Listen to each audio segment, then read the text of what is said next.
বগুড়া জেলার বাগবাড়ি অঞ্চলের ছায়া ঢাকা এক গ্রামে দাদা মরহুম মৌলভী কামাল উদ্দিন, দাদি মরহুমা মিসিরুন্নেসা, নানা মরহুম আবুল কাশিম, নানি মরহুমা রহিমা খাতুন, পিতা মরহুম মনসুর রহমান ও মাতা মরহুমা জাহানারা খাতুন রানীর এক সম্ভ্রান্ত বংশী।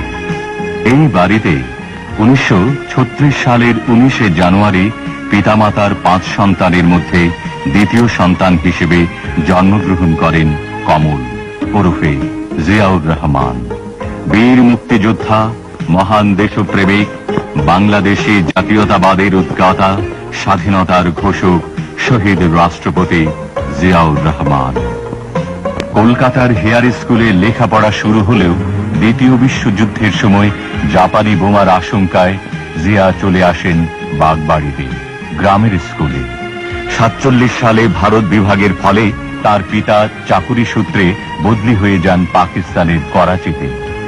মেধাবী, উদ্যমী ও মার্জিত স্বভাবের জিয়া করাচির একাডেমি স্কুল থেকে 52 সালে দ্বিতীয় বিভাগে ম্যাট্রিক পাশ করে ভর্তি হন করাচির ডিজে কলেজে।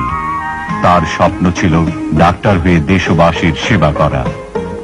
কিন্তু মধ্যপ্রাচ্য থেকে যুদ্ধ ফেরত তার চাচা ক্যাপ্টেন ডাক্তার মন্তাজুর রহমানকে দেখে সামরিক বাহিনীর নিয়ম শৃঙ্খলা, স্বাধীনতা, সার্বভৌমত্ব রক্ষার মহান আদর্শে জিয়া উজ্জীবিত হন।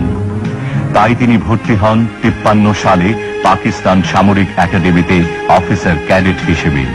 55 সালে সেকেন্ড লেফটেন্যান্ট হিসেবে কমান্ডো ট্রেনিং গ্রহণ করে সুদক্ষ প্যারাট্রুপার হিসেবে সুখ্যাতি অর্জন করেন জিয়া। ওই বছরে বিদেশে উচ্চতর প্রশিক্ষণ গ্রহণ করেন। দিনাজপুর শহরের বিশিষ্ট ব্যক্তিত্ব, ফেনী জেলার ফুলগাজী থানার শ্রীপুর গ্রামের আদি নিবাসী মরহুম সিকান্দার আলী মজুমদার ও শ্রদ্ধেয়া তৈয়বা মজুমদারের তৃতীয় কন্যা মুসাম্মদ খালেদা খানম পুতুলের সঙ্গে মুদিপাড়ার এই বাড়িতে 1960 সালের এক শুভ মুহূর্তে জিয়া বিবাহ বন্ধনে আবদ্ধ হন। শুরু হয় দুজনের দীর্ঘ কর্মময় আদর্শবাদী জীবনের শুভযাত্রা। দাম্পত্য জীবনে কেবল সহধর্মিনী নয়, নীতি ও আদর্শেও সহমর্মী, সহকর্মী ছিলেন বলেই বেগম খালেদা জিয়া পরবর্তীতে গণপ্রজাতন্ত্রী বাংলাদেশের প্রধানমন্ত্রীত্বের দায়িত্ব লাভ করেন।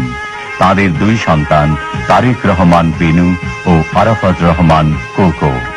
63 সালে ক্যাপ্টেন জিয়া ছিলেন সামরিক গোয়েন্দা বাহিনীতে।